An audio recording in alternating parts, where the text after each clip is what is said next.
الشيطان الرجيم بسم الله الرحمن الرحيم. Chers téléspectateurs, Assalamu alaikum wa rahmatullahi wa barakatuh. Nous nous retrouvons aujourd'hui pour ce 6e épisode de notre programme intitulé Les héros de Karbala. Ce soir, nous allons honorer 2 jeunes martyrs de Karbala, Janab On et Mohammed. Nous envoyons nos salams à ces mères qui ont sacrifié leurs enfants pour Imam Hussein alayhi salam. Pour imaginer le caractère et la personnalité de Janab On et Mohammed, nous allons tout d'abord parler de leur grand-père, Janab Jafar al-Tayyar, de leurs parents, Janab Abdullah ibn Jafar al-Tayyar et Bibi Zainab alayhi salam, et nous allons conclure ce petit dars par leur martyr. Pour imaginer la personnalité et le caractère de Janab On et Mohammed, nous allons tout d'abord parler de leur grand-père, Janab Jafar al-Tayyar, de leurs parents, Janab Abdullah ibn Jafar al-Tayyar et Bibi Zainab alayhi salam, et nous allons conclure ce petit dars par leur martyr. Janab Jafar al-Tayyar est un nom très connu dans l'histoire de l'islam. Il était l'ambassadeur de l'islam et de l'Asl al-Quda en Afrique. L'histoire nous relate que, au début de l'ère islamique, les Mécois pourchassaient les musulmans qui ne parlaient que d'un seul Dieu. Alors, le saint prophète a envoyé un petit groupe de musulmans vers l'Éthiopie sous la direction de son cousin Janab Jafar ibn Abu Talib.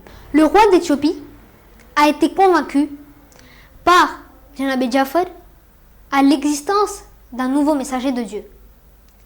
C'est donc ainsi que l'islam a pu se répandre et a pu se faire connaître en Afrique. Cette expédition était une réussite pour Rasul al-Quda.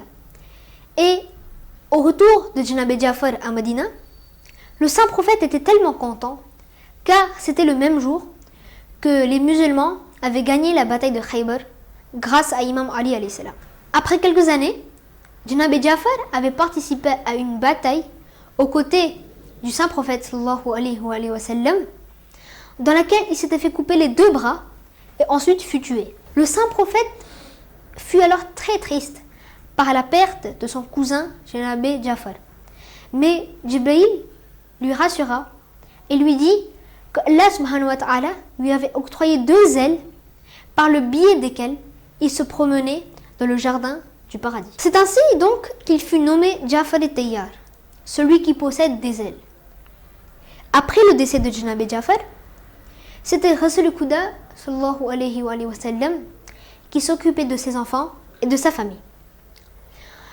Janab Abdullah s'était marié avec la fille de son oncle, Bibi Zainab alayhi salam. Janab Abdullah était devenu l'un des hommes les plus riches de l'Arabie. En plus de sa fortune, c'était un homme courageux, brave, intelligent et surtout très très généreux. On disait que personne ne pouvait égaler la générosité de 3 personnes dans Medina: Imam Hassan alayhi salam, Imam Hussein alayhi salam et Janab Abdullah ibn Jafar al-Tayyar. À chaque fois que Janab Abdullah voyait 2 personnes se disputer à cause de l'argent, il intervenait et faisait cesser la querelle en leur offrant une somme d'argent. Que dire alors de son épouse, Bibi Zainab alayhi salam, qui a été élevée parmi les 5 Penjetan. Elle avait toutes les qualités de nos masoumis: l'intelligence, la modestie, la bravoure, la générosité, etc. Durant le khilafat de Imam Ali alayhi salam, Bibi donnait des dars de tafsir et Coran aux femmes de Koufa et elle profitait du savoir de la fille de Imam Ali alayhi salam. Donc maintenant, nous pouvons peu à peu imaginer quelles pourraient être les qualités de Janab On et de Janab Mohammed alayhi salam. Janab Abdullah avait envoyé ses 2 fils avec Imam Hussein alayhi salam à Karbala afin qu'ils puissent se sacrifier pour lui si la situation se détériore et se retourne. On lit aussi dans nos livres de Maktal que la nuit de Ashura, Bibi Zainab alayhi salam a fait quelques recommandations auprès de Janabé On et Mohammed. Malgré leur jeune âge, les deux garçons devaient protéger leur oncle et imam ainsi que sa famille.